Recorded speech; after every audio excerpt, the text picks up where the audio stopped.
안녕하십니까, 황현실입니다. 국정자원 화제로 정부 전산망이 먹통이 되자 보수 성향 커뮤니티에서는 난데없는 중국 스파이 유입설이 돌고 있다죠.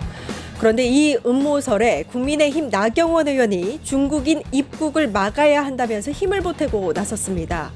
국회의원이라는 자가 상대국 국민 전체를 불순분자로 몰아붙이는 꼴인데요.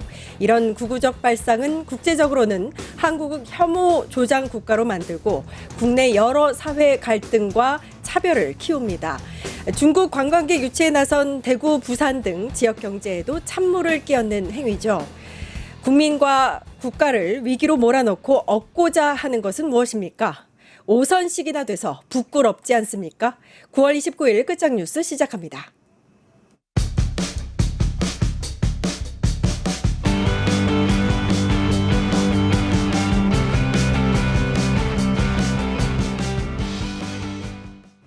네, 껍데기는 가라. 김진욱 전 더불어민주당 대변인, 안진걸 민생경제연구소 소장님 나와 계십니다. 안녕하십니까? 네, 안녕하세요. 안녕하십니까? 네, 이 성렬이라는 닉네임을 쓰시는 분이 연실이 내 여자야라고.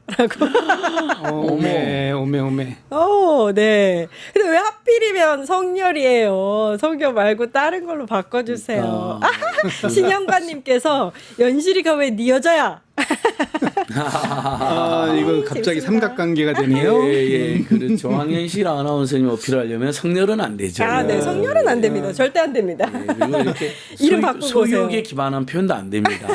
황현실 아나운서님의 광팬입니다 하면서 슈퍼챗 감사합니다. 정도로 쏘면 또 관심을 200만 구독. 제가 네. 지난주에 슈퍼챗 쏘면서 예. 뉴스토마토 200만 가자를 100만 원. 이게 아무튼 참 스마트폰 좁으니까 20만 가자로 써가지고 20만으로 쓰셨어요? 돈 보내고도 혼나는 33,700원 보내고 또 왜 337이냐. 나한테 얘기도 안 하고 네. 보냈어. 왜 혼자만. 그러니까. 나만 못해 그러면. 아니 이제 대변인께서도 한번 다른 알겠습니다. 다른 방송 기대하겠습니다. 때 알겠습니다. 슈퍼챗 한번 써주셔야 됩니다. 33,700원. 33,700원인데 왜 337이냐. 구리다. 337 요즘 2030은 모른다.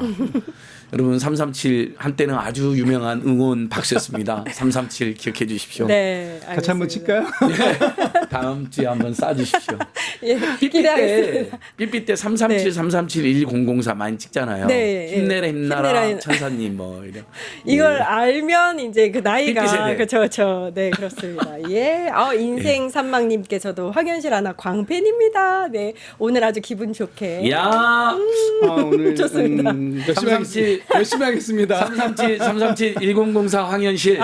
삐삐 번호 혹시 기억나십니까? 옛날 삐삐 번호. 기억 안 납니다. 예, 그 많이 받으셨죠? 네. 많이 받았나? 저 삐삐가 없었습니다. 그랬군요. 후세대인가요? 제가 소장님하고 같은 세대는 아닙니다. 예. 알겠습니다. 오늘 아무튼 재밌습니다. 네, 들어가도록 신세대라서 하겠습니다. 저런 거 잘 몰라. 그러니까 잘 모르죠. 그쵸? 난 1010 245밖에 몰라. 그건 뭐예요? 열렬히 사랑해. 1010 3535도 많이 했죠. 1010이 3535. 그건 뭐예요? 35에 35에. 3호에 3호에. 네. 엄청납니다. 예. 아유 부끄러워라. 빨리 이제 넘어가시죠. 네, 넘어가시죠. 두 분 선배님과 함께 시작하도록 하겠습니다. 조희대 대법원장은요, 청문회를 또 불출석하겠다고 했습니다. 의견서를 제출을 했는데 원래 사유서를 제출하는 게 국회법상 맞는데 그렇죠. 의견서로 퉁쳤습니다. 어떻게 보셨어요? 이건 초등학생만도 못하다 이렇게 얘기를 해야 될 것 같아요. 요즘에 이제 학생들이 학교에 결석을 하려면 뭘 내야 되는지 아시죠? 결석계라고 하는데 요즘에 결석계라는 표현 대신에 학교장 허가 교회 체험 학습 신청서 이런 걸 내야 돼요. 그렇죠. 맞아요. 이게 결석계예요. 근데 결석계를 안 내고 내가 빠져야 되겠다라고 하는데 제가 예를 들면 학교에 우리 아이가 결석을 하겠다고 했을 때 결석계를 안 내고 그냥 의견서 내면은 됩니까 안 됩니까? 안 되죠. 안 되는 거죠. 뭔 의견을 내요? 저기 결석하려면 결석계를 내야 되는 거지. 그러니까 정확하게 불출석 사유서를 내야 되는데 그렇게 내지 않았다라는 것은 오히려 어떻게 보면 나는 이렇게 해도 돼라는 생각 가지고 있는 거 아니에요? 그러면 뭐 삼권 분립을 외치고 사법부의 독립을 외치시는 분이 입법부에 대해서는 왜 이렇게 존중이 없는가라는 오. 비판을 할 수밖에 없는 상황이다라는 말씀드리고 지금 뭐 지난 5월 달에도 그렇고 이번에도 그렇고 본인을 왜 지금 국회에서 청문회라는 걸 열어서 나와라 이렇게 얘기하는지를 전혀 이해하고 못하고 계신 게 아닌가라는 생각이 들어요. 일단 지금 이번에 조희대 대법원장께서 내신 그 의견서라는 거에 보면 이 재판이 지금 진행되고 있는 과정에 있는 사건이기 때문에 그 사건에 대해서 답변하는 것이 온당치 않다 이런 표현이었던 것 같아요. 그런데 지금 개별 사건에 대한 어떤 결과가 왜 그렇게 나왔는가를 묻는 게 아니에요. 당시에 그 대법원에서 조희대 대법원장이 했던 그 행위가 또 대법관들이 함께 했던 그 행위가 과연 대선에 개입하려고 했던 정치적 중립의 의무를 위반했는지 안 했는지 이것에 대해서 물어보겠다라는 건데 이것이 재판과 무슨 관계가 있습니까? 그러니까요. 그럼 나와야 되는 거죠. 그리고 나와서 설명해야 되는 거죠. 당시에 우리의 판단이 옳았다고 한다면 그 판단이 옳았다라는 얘기를 왜 못합니까? 그러니까 저는 이 지금의 상황에서 조희대 대법원장이 어찌 보면 사법부에 대한 불신을 가장 크게 키워놓고 그 불을 여전히 끄지 않으려고 하는 자세를 보이고 있는 게 아닌가 이런 측면에서 비판의 말씀을 드릴 수밖에 없습니다. 예. 우리 국민들 대다수가 너무 궁금한 부분이 있잖아요. 네. 증거, 증언, 정황, 사진, 동영상, 옥문이 다 본 비상겸, 내란, 폭동 때는 한마디도 안 하고 어떻게 이재명은 대선 앞두고 2시간 만에 소부에서 뺏어가지고 이틀 만에 재판했는가. 그리고 매일 신속한 재판해야 된다고 이재명 재판만 이야기하던 자가 나경원이처럼 정말 이 역시 증거, 증언, 사진, 동영상 심지어는 피해자인 최변을 중심으로 제발 처벌해달라고 막 애원을 하는데도 1심만 6년을 끌어놓고 부인 남편이 판사라는 이유로 그런 건지 한 몸에서 그런 건지. 근데 어떻게 이재명 사건은 정말 거기서는 신속 재판해가지고 정말 이틀 만에 거의 사건 기록도 다 안 보고 이건 진보 중도 보수를 떠나서 저는 너무 궁금한 것 같아요. 네. 당연히 그러면 입법, 행정, 사법의 상호 견제와 균형이라는 것은요 서로 영원히 남남으로 한 길 가자가 아닙니다. 서로 관심을 가지고 존중해 주되 이건 아닌데 싶으면은 견제도 하고 의견도 내고 때로는 제동도 거는 게 입법, 행정, 사법의 관행입니다. 그리고 우리 헌법상 또 자연법상 국민주권상 선출 권력이 임명 권력보다는 서로 충돌할 때 당연히 선출 권력이 우위에 있는 것은 그건 너무나 뻔한 거 아닙니까? 우리가 예를 들면 간접적으로 뭐 반장이 임명한 대의원 말을 더 따릅니까? 옛날에 우리 학교 회장님이나 반장님 뽑았는데 뭐 이렇게 하면 또 줄 반장도 있고 그러잖아요. 그건 줄 반장 말도 듣지만 모든 것이 부딪힐 때는 그래도 반의 최고 수장인 반장 또는 학생들이 직접 투표한 학생회장 이런 사람들의 말을 더 따르는 거하고 똑같은 원리인데 기본적으로 의견서라는 것은 자기가 아무 잘못이 없고 나갈 이유도 없는데 자꾸 귀찮게 하니까 의견서를 냈다는 건데 이 사람은 우리 법에 의하면 나가야 될 의무가 있는 겁니다. 네. 그러면 그거에 대해서는 아주 정중하게 사유서를 내야죠. 나와야 되고요. 도저히 못 나가는 상황이면 사유서를 내야 되는 겁니다. 아주 사법부는 누구로부터 감시 견제받지 않자는 오만 방자가 깔려 있는 겁니다. 사법부는 우리가 독립을 했을 때 우리 애청자 여러분 꼭 기억해 주십시오. 부당한 권력과 대자본으로부터 독립을 말한 거지 민주적 통제와 견제 또 국민들을 대리하는 대통령이나 입법부의 견제나 통제까지 거부하겠다는 건 아닙니다. 오히려 윤석열 권력에는 빌붙고 대자본에는 빌붙고 우리 국민들이 요구하는 사법정의나 사법 독립은 외면했던 자들이 이제 와서 국회 출석 요구 그게 뭐 얼마나 무섭다고 그걸 거절하기 위해서 의견서를 냈다는 행태에 우리 국민들이 용납하지 않을 것입니다. 예. 민주당 주도로 이제 법사위에서 청문회 안에 대해서 이제 통과를 시켰고 이제 내일 사실 청문회가 열리는 건데 거기에 이제 출석을 요구한 증인들 조희대 대법원장뿐만 아니라 천대엽 법원 행정처장도 있고 오경미, 이훈구, 이수겸, 박영재 대법관도 있고 지기현 부장판사도 있는데 아무도 나오지 않겠다는 거거든요. 이거는 사실 대부분의 국민들이 궁금해하는 사항에 대해서 묻고자 하는 그 여론 때문에 만든 청문회를 아예 힘도 못 쓰게 하겠다는 의도가 다분히 보이거든요. 그런 거죠. 입 주위에 검댕이 묻어 있어요. 그래서 그 검댕이 왜 묻었는가 보니까 번갯불에 콩을 구워 먹은 거예요. 네. 그래서 왜 그 번갯불에 콩을 구웠느냐라고 묻겠다라는데 답변을 하지 않겠다라는 게 지금 이분들의 심산 아닙니까? 특히 지기현 부장판사에 대해서도 벌써 한 넉 달 이상 지났죠. 그 향응 접대 건으로 대법원에서 그 뭡니까 윤리감찰단 네. 거기에서 한다고 했어요. 그런데 갑자기 왜 그거에 대해서 이렇게 꽁 먹은 소식이냐? 아, 오늘 구워 먹는 게 되게 많이 나오네. 네. 이번에 시작하십니까? 꽁 구워 먹은 것처럼 예. 아무 소식이 아무 얘기가 없느냐라고 얘기했더니 갑자기 외부의 윤리감찰을 다시 맡기겠다. 그러면 그동안 대법원은 뭐 한 겁니까? 대법원의 윤리감찰단이 이렇게 허술한 조직입니까? 이 사건 하나를 밝혀낼 수 없을 정도라면 대법원의 윤리감찰단은 해산하는 게 맞는 거 아니에요? 예. 이런 비판을 왜 스스로 초래하고 있냐라는 거예요.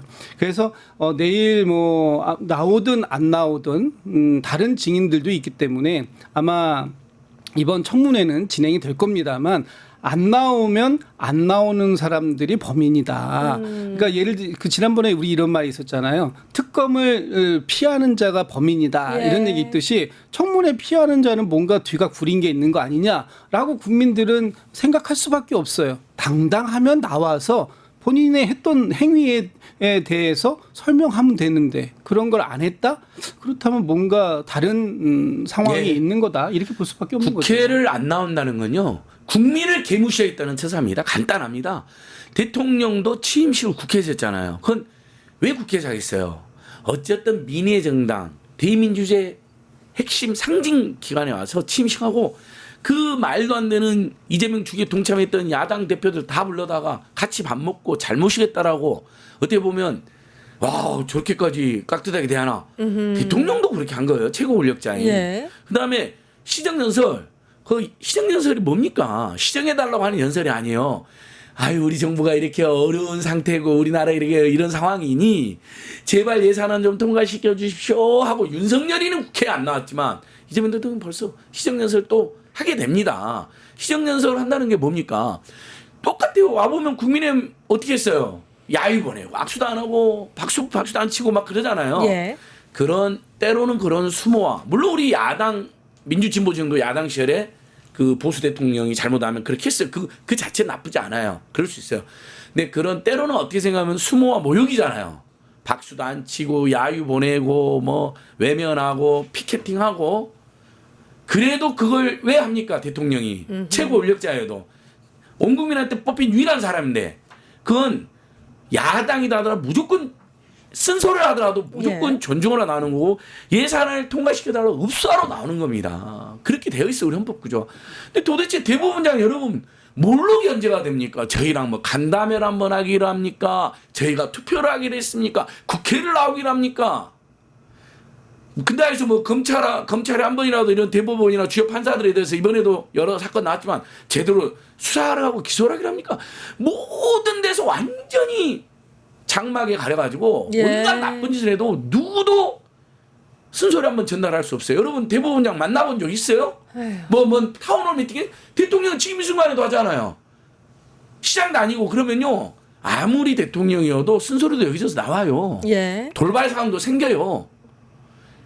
양승태한테 그다음에 여기 이 지금 아니 갑자기 조이대한테 여러분 한 번이라도 항의해 본 적 있습니까? 만나본 적 있습니까? 차단 됐어요. 뭐 대부분에 무슨 청원 기능 있나요? 옛날 문재인 대통령 때는 청와대 청원 우리 얼마나 많이 올렸습니까? 막 대통령 욕도 올리고 뭐 정책 제안도 올리고 물론 이제 심한 욕은 어쩔 수 없이 지었지만 지금 이거 생각하면 너무 이상한 거예요. 이상한 거죠. 너무 완전히 절대 권력이 되어 있는 거예요. 완전 오만하다라는 느낌이 예. 드는데 사실 근데 천대엽 법원 행정처장 같은 경우에는 그래도 국회에 몇 번 출석해서 이제 대답하고 이런 모습들을 다 국민이 봤거든요. 이번에 안 나온다는 건 어떤 의미가 있는 거 아닐까요? 그러니까 이번에 그 국정감사가 이제 또 이제 예정되어 있는데 국정감사에서는 이렇게 하시면 이제 이게 보통은 대법원장이 잠깐 와서 인사하고 이석하고 대부분의 답변을 법원 행정처장이 답변을 하는 네. 게 관례인데 네. 이번에는 이렇게 되면 직접 물어볼 사안이 있으니 물어볼 수밖에 없는 것이다라는 얘기 드리고 지금 이제 사법부의 독립이라는 것을 얘기하는데 이것이 국민으로부터의 독립은 아니잖아요. 예. 그러니까 국민들이 직접 선출해서 뽑아놓은 입법부가 뭔가 물어볼 일이 있다라고 하면은 국회법 제 121조 제 5항에도 이렇게 되어 있어요. 특정 사안에 대해서 질의를 위해서 출석을 요구할 수 있게 되어 있어요. 네. 그럼 나와야 되는 거예요. 법을 위반하고 있는 거예요. 법을 지키라고 지금 사법부의 독립을 우리가 이제 헌법에서 보장을 하고 있는데 법을 어기시면 안 되는 거죠. 그리고 지금 이제 앞으로 어떻게 될지 좀 지켜봐야 되겠습니다만 내일 어차피 이제 안 나온다고 하니까 안 나올 것 같은데 그래서 오늘 이따 좀 있으면 통과가 될 이 증감법 그 국회에서의 증언 감정에 관한 법률이잖아요. 네. 이 증감법 통과가 굉장히 중요한 중요합니다. 거예요. 예. 왜냐하면 이제 이게 보통 상임위원회에서는 증인으로 출석을 요구받는 자가 출석 안 하거나 또는 출석해서 위증을 했을 때 이것에 대해서 고발할 수 있는 기능이 있어요. 그런데 이렇게 청문회라든지 아니면 지난번에 그 내란 특위 같은 걸 만들어 가지고 그래서 이제 특별위원회 활동을 했을 때 그 활동이 끝나고 난 다음에는 그 활동 중에 누군가 증언을 했는데 위증을 했다라는 게 나중에 사후에 밝혀지더라도 처벌할 수가 없어요. 대표적인 게 한덕수입니다. 한덕수 전 총리가 그 국회에서 지난 12월 달에 우리 그 청문회 같은 거 했잖아요. 내란특위 청문회. 네. 근데 거기에 나와가지고 본인은 아무것도 몰랐고 다 이거는 뭐 기억도 안 났고 했는데 지금 특검을 하면서 보니까 한덕수 전 총리가 사실상 자신이 했던 일에 대해서 다 시인을 했어요. 그렇다면 그 당시에 국회에서 했던 건 다 위증이에요. 그 그렇죠. 위증에 대해서 국회는 고발하고 그 위증의 죄를 물어야 돼요. 그것 때문에 선서까지 한 건데 이렇게 특위가 해산하고 난 이후에 할 수 없다? 그렇기 때문에 이 증감법을 우리가 이번에 통과를 오늘 시킬 겁니다. 예. 특위가 특위가 해산이 된 이후에도 국회에서 선서를 하고 난 이후에 했던 증언에 대해서 위증이 있을 경우엔 반드시 처벌한다. 이거 이번에 이제 통과시킬 통과됩니다. 거예요. 오늘 통과됩니다. 그래서 예. 오늘 통과가 되고 난 이후에 다시 오늘까지는 이제 증인으로 출석을 안 하든 또는 뭐 출석해서 거짓말을 설령했더라도 특위가 해산되고 청문회가 해산되고 나면 어떻게 할 수 있는 방법이 없었기 때문에 이 증감법 통과 이후에 한번 민주당은 어떤 전략을 가지고 다시 한번 국민들의 목소리를 전달할 것인가 하는 부분은 좀 논의해봐야 될 것 같아요. 예, 예, 조금 국회- 전 들어온 예. 속보가 있는데요. 민주당이 일단 조희대 대법원장 불출석에도 내일 대선 개입 의혹 청문회를 진행하기로 했다라고 밝혔다고 합니다. 사법개혁안을 이번 주에 발표하기로 했는데 요거는 연기한다고 밝혔네요. 예. 예. 그러니까 어떤 개혁안은 만약에 좀 연기를 해도 됩니다. 우리가 검찰청을 폐지하고 검찰의 보안수사권을 달라고 하는 요구가 있지만 그것을 경찰 또는 범수사기관 내에서 충분히 검찰이 보안수사를 안 해도 이의 신청하거나 항고하거나 재항고해서 경찰이 만약에 제대로 수사하지 않을 때 제대로 된 보안수사가 이루어지는 절차를 만들면 되잖아요. 예. 예를 들면 그걸 완벽하게 해서는 좀 시간이 걸릴 수 있습니다. 그래서 뭐 1년의 유예기간도 두고 그러는 거잖아요. 마찬가지로 사법개혁안도 국민의 생명과 재산과 너무나 중요할 때 좀 신중하게 돼요. 근데 내일 청문회 같은 경우는 설령 불출석한다 하더라도 얼마든지 나오는 증인이 있다면 나오는 증인과 참고인하고 그것도 없다면 우리 의원들이 국민들 앞에서 왜 우리는 조희대를 부르려고 했던가를 또 소상히 구체적으로 잘 설명했습니다. 마침 지금 또 하나의 뉴스가 나왔는데 조희대 탄핵안 그렇죠. 걔가 탄핵해야 된다. 10만 명이 돌파했거든요. 10만 명 돌파했나요? 국회 청원 10만 명은 여러분 매우 어렵습니다. 제가 많이 보지만 5만 명이 안 돼서 그 폐지된 경우가 많아요. 이제 국회 청원은 5만 명이 돼야지 맞습니다. 상임위에 이제 다루게 되는데 의무적으로 이 국회 청원 일반 서명을 달라가지고 우리 구글 폼에 막 서명하는 건 진짜 쉽잖아요. 이름하고 막 돈까지만 넣으면 되잖아요. 국회 청원은 개인 인증을 해야 됩니다. 맞습니다. 로그인하거나 심지어는 핸드폰으로 인증번호도 받아야만 할 수 있기 때문에 10만 명은 작지 않은 겁니다. 이거 저번에 우리가 조의대 어떻게 이재명 재판 이렇게 할 수 있느냐. 로그 기록 다 공개를 할 때 100만 서명에 버금가는 겁니다. 이야. 그때는 간단한 간단히 서명할 수 있거든요. 그러니까 이건 국민들의 분노거든요. 그러면 예. 내일 법사위에서는 이 최소한 10만 명이 넘게 상임위에서 의무적으로 다루게 되는 안건이 통과됐기 때문에 내일 탄핵을 추진할 필요는 없겠지만 네. 청문회는 예정대로 하는 게 좋다고 봅니다. 예, 예. 아니, 이게 23일 등록됐던 탄핵 청원이었는데 6일 만에 그럼 10만 명을 돌파한 거예요. 그러면 일단 상임위원회 회부를 거쳐서 본회의를 거쳐서 이거 진행이 될 수 있거든요. 헌재의 판단을 맡길 수 있는 사안인데 어떻게 할 거라고 보세요? 네, 이 부분은 좀 신중해야 돼요. 예, 예. 예, 이게 이제 국회 청원 굉장히 어려운데 국회 청원이 되었다고 성립이 되었다고 해가지고 바로 다 이 상임위에서 다루는 건 아니에요. 예를 들면 이준석 그 의원에 대해서 국회 청원 60만이 서명했잖아요. 네.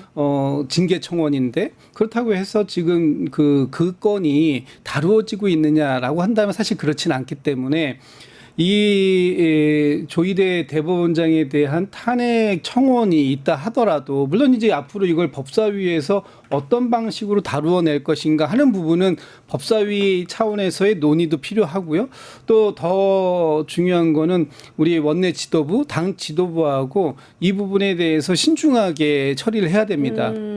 지금 조희대 대법원장에 대해서 탄핵을 할 것이냐 말 것이냐 탄핵 사유는 있다고 봅니다. 저도. 그러나 탄핵에 이르지 못했을 때 받게 될 또 후폭풍도 있기 때문에 지금 조희대 대법원장이 스스로 사법부 이게 탄핵의 요건이라 보면 이 굉장히 이거는 헌법재판소에서 또 가서 또 받아와야 되는 거기 때문에 그러네요. 요건이 굉장히 까다로워요. 그렇기 때문에 이 왜 탄핵을 해야 하는가라는 부분 그리고 또 그것이 탄핵 사유가 정말 되는가 하는 부분 이런 것까지 좀 면밀하게 따져서 좀 신중하게 고민해 볼 필요가 있겠다. 맞습니다. 저도 두 가지를 표현하고 싶은데요.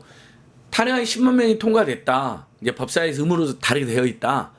그걸 그 의미를 그 국민의 분노를 저도 주목하자는 거지. 바로 탄핵을 추진하면 안 됩니다. 탄핵이라는 것은 최후의 수단으로 아주 신중하게 돼야 됩니다. 예. 왜냐하면 더더욱 우리가 야당 때는 어쩔 수 없이 탄핵을 했어요. 진짜 너무나 나쁜 놈들이 나쁜 짓 하니까. 근데 지금 집권 여당이잖아요. 그렇기 때문에 국민들께서 여당이 힘을 남용한다라는 느낌을 받는 것은 조금 더 주의가 필요하다. 왜냐하면 국회 청문회는 불러다가 이것저것 물어보는 거잖아. 말 그대로 물어보고 듣는 절차거든요. 국민들이 너무 답답하고 궁금해하고. 근데 탄핵은 탄핵을 가결되는 순간 직무가 정지되는 중대한 절차입니다. 그래서 똑같이 저도 대변인과 함께 탄핵은 우리 국민들의 분노의 표시로 이해하고 청문회에 야무딱지게 해달라 이런 거고요. 두 번째는 양 말이 나왔으니까 우리 집권 여당이잖아요. 민주당이요. 예. 또 나머지 진보 개혁정당 5개 정당 있는데 마던니께가 아닙니까?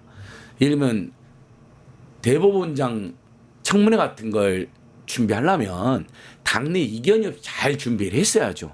이런 건 저는 굉장히 문제라고 생각합니다. 그러니까 찬성을 했던 반대를 했던 각각의 입장이 있을 거 아닙니까? 그걸 좀 더 조율을 해서 완벽하게 청문회를 쫙 추진하거나 아니면 당내 이견이 있으면 잘 조율해서 이견이 끝난 다음에 추진하거나 이렇게 좀 이런 매끄러운 대통령은 어마어마하게 지금 피눈물 나게 일하고 계시는데 예. 여당 내에서는 자꾸 뭐 A 이슈, B 이슈에서 다른 이야기가 나오고 뭔가 좀 논의가 덜 된 상태에서 추진된다?